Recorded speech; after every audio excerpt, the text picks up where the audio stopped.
Pourquoi tant des divorces dans mariage? Tout d'abord, je vais vous donner quelques conseils que les jeunes et les mariés ignorent et ne cherchez pas à savoir avant de s'engager dans le mariage. Cependant, si vous respectez ces conseils et principes, je pense que tu feras un bon choix de ton conjoint ou conjointe et vous allez vivre longtemps ensemble. Donc je te prie de rester très attentivement et concentre pour écouter ces conseils. Le premier conseil, le problème de communication. La communication est souvent considérée comme le fondement de toute relation saine. Cependant, lorsqu'elle est défaillante, cela peut entraîner des malentendus, des ressentiments et des conflits. Absence de dialogue. Les couples peuvent ne pas discuter de leurs préoccupations quotidiennes, ce qui crée un fossé émotionnel entre les partenaires. Les non-dits peuvent s'accumuler et provoquer des crises majeures. Communication négative. Parfois, la manière dont un couple communique peut devenir toxique.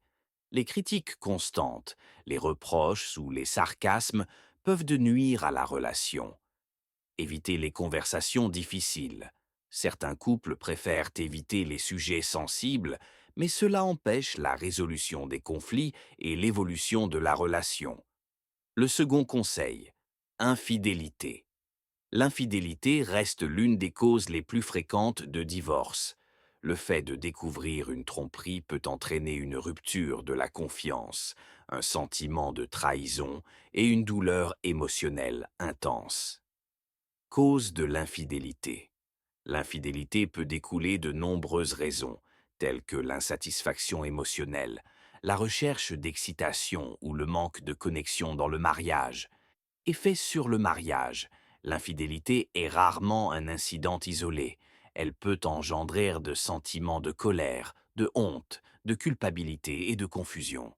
Recouper la confiance. Certains couples réussissent à surmonter l'infidélité par la communication et la thérapie, mais pour d'autres, cela marque la fin de la relation. Le troisième conseil, manque de confiance et de respect.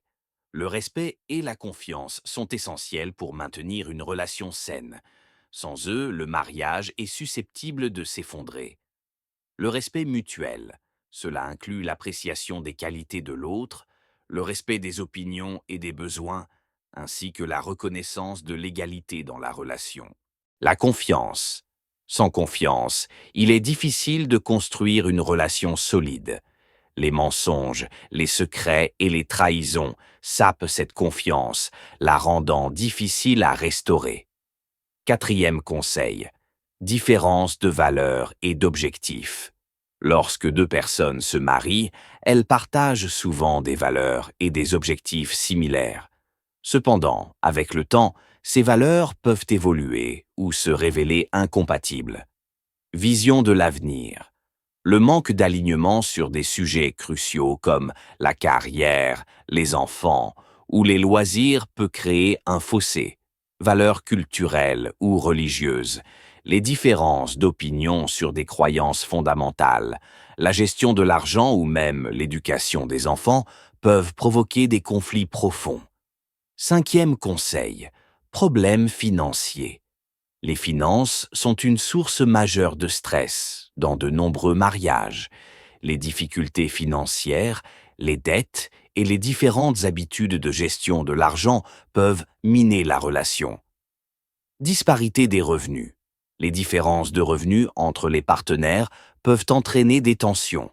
Celui qui gagne moins peut se sentir inférieur ou dépendant, tandis que l'autre peut éprouver de l'incompréhension.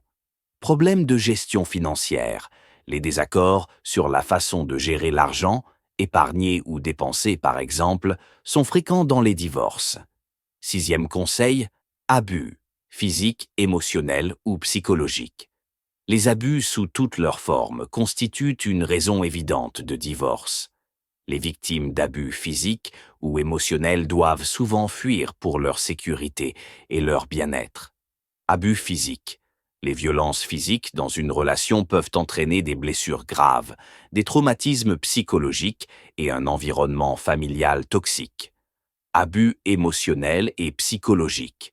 Les manipulations, le contrôle excessif, les humiliations verbales et les menaces peuvent être tout aussi destructeurs qu'un abus physique. Les victimes se sentent souvent impuissantes et désespérées. Cycle de violence. Dans certains cas, les victimes d'abus peuvent rester dans la relation, espérant un changement. Cependant, le cycle d'abus peut être difficile à briser. Septième conseil, changement dans les priorités ou les intérêts. Avec le temps, les individus changent. Parfois, un partenaire peut évoluer dans une direction différente de l'autre, ce qui peut provoquer des tensions. Changement d'intérêt. Les partenaires peuvent se rendre compte qu'ils n'ont plus les mêmes passions ou qu'ils poursuivent des objectifs de vie différents. Évolution personnelle. Le développement personnel, comme un changement de carrière ou une quête spirituelle, peut mener à un éloignement. Huitième conseil. Manque d'intimité ou de connexion émotionnelle. L'intimité émotionnelle et physique est au cœur d'un mariage épanoui. Lorsque cette connexion est négligée, le mariage peut devenir une simple cohabitation sans véritable complicité. Disparition de la connexion émotionnelle. Si les partenaires ne partagent plus leurs émotions, leurs rêves ou leurs préoccupations, cela peut entraîner un sentiment de solitude au sein du couple. Problème d'intimité physique. La perte d'intimité physique, par exemple l'absence de relations sexuelles ou de gestes affectueux, peut également signaler des problèmes sous-jacents, comme un manque de désir ou de connexion. Neuvième conseil, stress ou événements externes. Les pressions extérieures peuvent affecter la stabilité d'un mariage. Des événements comme des problèmes de santé, des problèmes financiers ou même des difficultés familiales peuvent déstabiliser un couple. Crise de vie. Les événements marquants comme un deuil, une maladie grave ou une crise professionnelle peuvent mettre une pression immense sur le couple. Stress chronique. Le stress au travail, dans la famille ou lié aux finances peut mener à des tensions domestiques et à des conflits. Dixième conseil, incompatibilité. Dans certains cas, même après de nombreuses tentatives pour faire fonctionner le mariage, les partenaires réalisent qu'ils ne sont tout simplement pas compatibles.